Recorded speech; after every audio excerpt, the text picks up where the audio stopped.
Hi everyone, this is Jiggie, a portrait and wedding photographer from the Philippines, and welcome to the channel. So in this video, I will take you behind the scenes during an actual wedding and show you how I created this image, and at the same time correct a very common photography lighting mistake.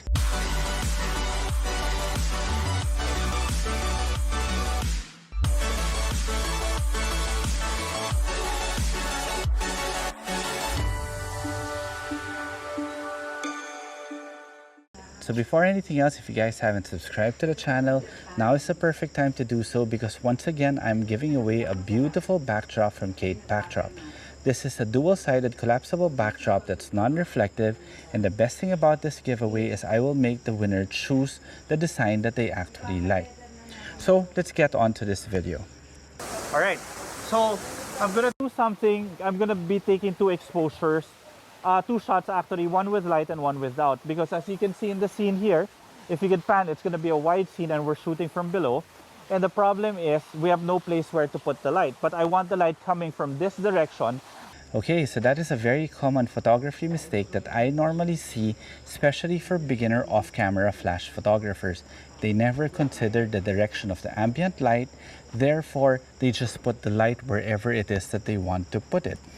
For me personally, you have to be able to see, or you have to tell that story and know where that actual direction of light is coming from, and that is where you will put your off-camera flash. In other words, let's say in this situation, you can see that I wanted the light coming from outside the veranda, and that's where it became very tricky because I had no place to put my light, and this is how I was able to solve that problem. Put in the light. Labas pa, Dylan, some more out there. All right, okay guys. On the count, 1, 2. Very nice. Wow, beautiful. So the camera that I had here is my Sony a7R Mark IV with a 50mm 1.4 lens installed. The light that I was using was my ProPhoto B2 connected to a Magmod Magbox with a focus diffuser. And I was shooting the entire thing using aperture priority. Jeffrey, not too much. Let Risa go to you also. There we go, beautiful. So I'm underexposing the scene again, and I am basically just popping a flash from the direction of where I want the sun to come from. So there we go, again, direction of light. I was popping the flash, or I placed the flash where I want the sun to come from, because in this particular scene, we basically had a very cloudy sky, so we could really manipulate where the sun was coming from. But in terms of the composition, the sun would naturally come from the front, so that's where I wanted my light to come from. Then I also underexpose the scene so that I can focus my light. In other words, I want my couple to be the brightest part of the image all the time. And then we're just gonna remove it afterwards in post. Dylan, can you bring the light out some more? There, all right, perfect, perfect. Beautiful, I like that.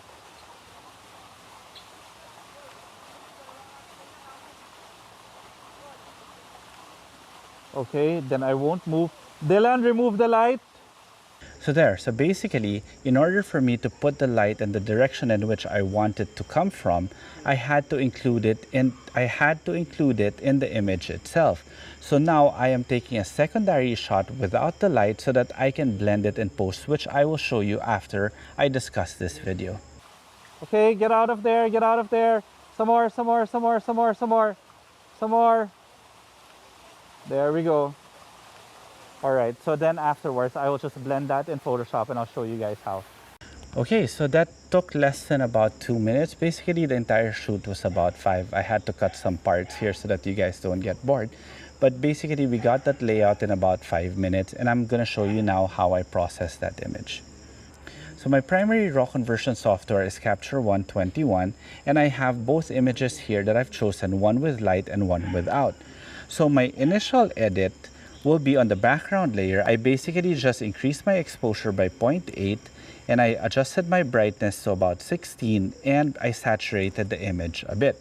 After which, I put in a shadow layer where I brought out the shadows and masked everything so that it doesn't affect the couple. It just affects the areas in which I want the shadows to start coming out, like the roof and the trees.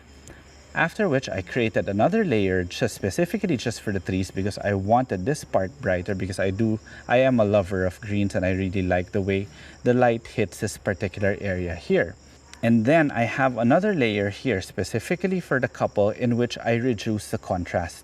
So basically we are not manipulating the quality of light, but rather I am just trying to reduce the shadows on their face. So I just reduce my contrast to -37 and increase the exposure by about 0.3. So that's how it looks like there. And then finally, I added another layer just for overall vibrance.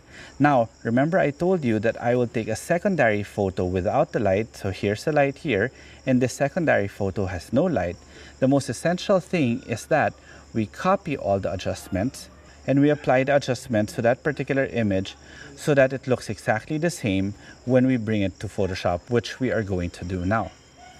Now here in Photoshop, again, I have my general cleaning layer, which is basically adding a light here. Notice that one light was dead, so I added another light.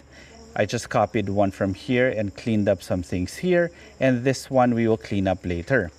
Afterwards, we now took this layer, this photo, and copied parts of it without the light and dragged it on to this particular image, which is this one. So we remove the light. There we go. Very, very simple. After which I merged it. When I merged it, I also did another layer here to just remove the highlights of the light. Then I did sky replacement. I really do love this feature in Photoshop called sky replacement, and just added a little bit of color here in the sky. After that, I did color saturation, but not putting any saturation here on the couple because I want to maintain the skin tone that I like. Then my final move here is always about photo filter. So the warm tone is really subjective, so it's really up to you guys on how you want to edit your photos, but I personally like my images on the warmer side.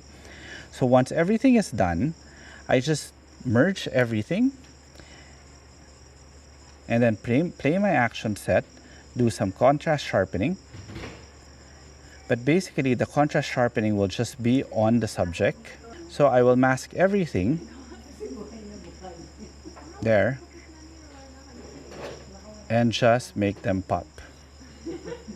Okay? So hopefully in this video, you guys understood the importance of direction of light. In other words, you have to be able to see where the sun is coming from or where you want the sun to come from. And that is where you put your artificial light. The worst thing that you can do is actually have cross shadows in your subject's face or putting a light that has no place or no reason to be there. And that is one of the most common mistakes that I would see from photographers who are just starting their off-camera flash journey, is that they just put the light anywhere without thinking about, again, the direction of light. So don't forget to subscribe to the channel so that you get a chance to win our giveaway for this month. I will put the mechanics in the description below. Okay? So till the next video.